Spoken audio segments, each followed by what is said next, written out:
kulanti waxaan wanaagsan daawadayaal kusoo dhawaada muuqaal kale. Muuqaalkan waxaan ku eegi doonaa faa'iidooyinka cabista biyaha kulul iyo xaaladaha caafimaad ee lagu daweeyo. Daraasaad tiro badan oo marar kala duwan soo baxay ayaa daahfuray in cabista biyaha kulul ay jirka u leeyihiin faa'iidooyin caafimaad oo aad u badan. Warbixin lagu soo ururiyay faa'iidooyinkan kuwoodii ugu markaasi wanaagsanaa ayaa lagu sheegay inay ka mid yihiin cabista biyaha kulul in si weyn ay u kordhiyaan dhalaalka wejiga iyo quruxdiisa. Waxay kor u qaadaan awoodda iyo xubnaha jirku ay u leeyihiin in ay si dabiici ah waajibaadkooda u gutaan.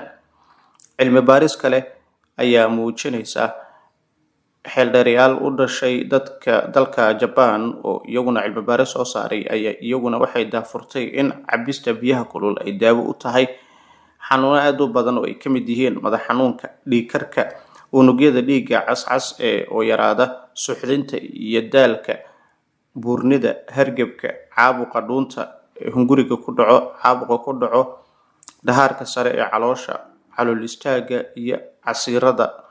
Guud ahaan cilladaha caloosha, acidka oo markaasi jirka ku bata, macaanka, kansarka, qaaxada iyo caabuqa sambabada, keliya xanuunka iyo cilladaha kaadimareenka, mushkiladaha sanka, dhagaha xanuunka iyo dhuunta, dhibaatooyinka la xiriira dhiigga caadada, noocyada kala duwan ee wadna xanuunka iyo dhibaatooyinka la xiriira habdhiska neefsiga. Habka la isugu daweyn karo biyaha kulul ee la cabayo. Warbixin ka soo baxday ururka midowga dhaqaatiirta dalka Japan ayaa lagu daahfuray habka ugu fiican ee uu qofka ku daweyn karo biyaha kulul cudurrada kaasi oo sida imika aanu ka dhawaajin doono u isticmaali karo. Subaxda hore marka hurdada laga soo kaco waxa uu qofka cabayaa 5 koob oo biyo diiran. Koob kastana qadigiisu ama xaddigiisu uu yahay 160 mililitar. Waxa ay in yar markaasi ka yar tahay qiyaasta caagada biyaha saxda 200 ama 2000 gaaraysa la siiyo. Hadaba biyuhu waa in ay markaasi diiranaadaan, calooshuna ay marnaato. Waa in qofka waxba afka u gelin ugu yaraan 45 daqiiqo ee ka horeeya marka uu biyaha diiran cabayo, isla markaana aanu cunto cunin ilaa 2 saacadood ay kasoo wareegaan marka uu biyaha cabay.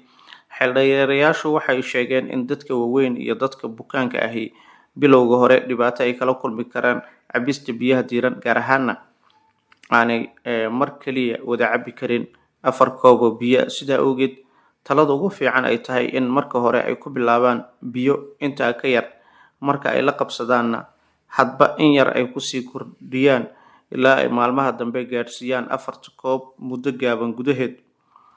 Isla faa'iidooyinka biyahan la isticmaalayo ayaanu isla eegi doonaa.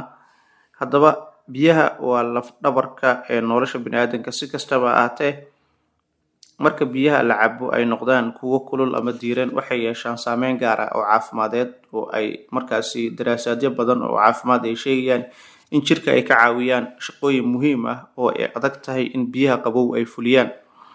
Cilmi baarisyo kala duwan oo lagu sameeyay qaaradaha Asia, Yurub iyo Mareykanka waxa ay muujisay in cabista biyaha kulul inta u dhaxayso 45 digrii ilaa 60 digrii ay kor u qaado dheefshiidka, nadiifinta jirka iyo xoojinta wareegga dhiigga.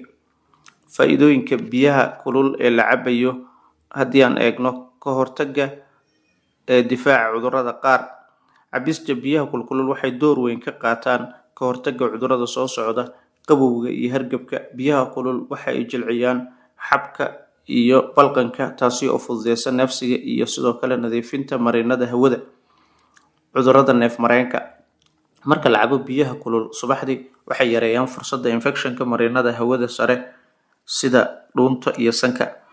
Cudurrada la xiriira dheefshiidka. Biyaha kulul waxay caawiyaan in cuntada si sahlan loo burburiyo, waxayna dedejiyaan dhaqdhaqaaqa mindhicirada, taasi oo ka hortagta calool fadhiga iyo gaaska. Midda afaraad, dhiig karka iyo buurnida. Daraasaadyo ayaa muujiyay in biyaha diiran ay hoos u dhigaan dufanka ku milma xididada dhiigga, taasi oo wanaajisa wareegga dhiigga iyo cadaadiska. Midda xigta sidoo kale dhiig xanuunka iyo xanuunada muruqyada. Biyaha kulul waxay kor u qaadaan wareegga dhiigga, taasi oo yareysa murqa xanuunka iyo daalka. Faa'iidooyinka kale ee jirka uu leeyahay: dhimista dufanka iyo miisaanka. Biyaha kulul waxa ay dedejiyaan gubista kalooriyada metabolismka, taasi oo ka hortagta ama caawin karta dhimista miisaanka. Nadiifinta jirka ee detoxification waxa loo yaqaano. Biyaha kulul waxa ay fududeeyaan dhididka, taasi oo ka saarta jirka sunta iyo wasakhda. Daryeelka maqaarka.